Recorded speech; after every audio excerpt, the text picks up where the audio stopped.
Assalamualaikum warahmatullahi wabarakatuh. Perkenalkan, nama saya Radit Arya Satya, absen 26 dari kelas 10H.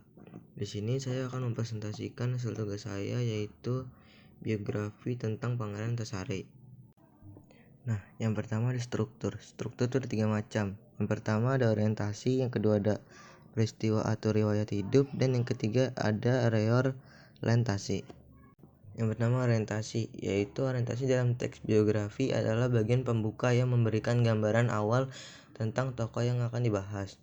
Orientasi biasanya mencakup yang pertama identitas tokoh, nama, tempat, dan tanggal lahir. Yang kedua latar belakang, berfokus pada latar belakang tokoh yang diambil.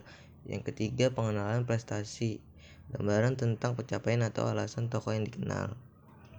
Yang kedua peristiwa atau riwayat hidup, yaitu menguraikan kejadian penting dalam kehidupan tokoh seperti pendidikan, perjuangan sang tokoh, dan pencapaian atas sesuatu masalah yang dihadapi sang tokoh.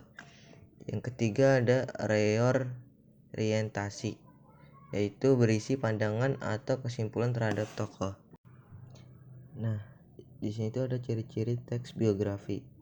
Yang pertama ada bersifat faktual, yang kedua ada menggunakan struktur kronologis, yang ketiga berfokus pada tokoh tertentu, yang keempat mengandung nilai dan keteladanan, yang kelima menggunakan gaya bahasa naratif, yang keenam dilengkapi dengan informasi penting.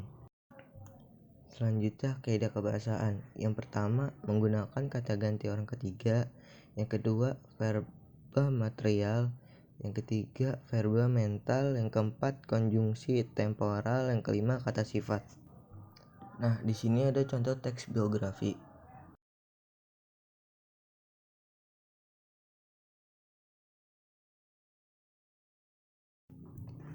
Nah, jadi ini biografi yang saya ambil, yaitu Pangeran Antasari.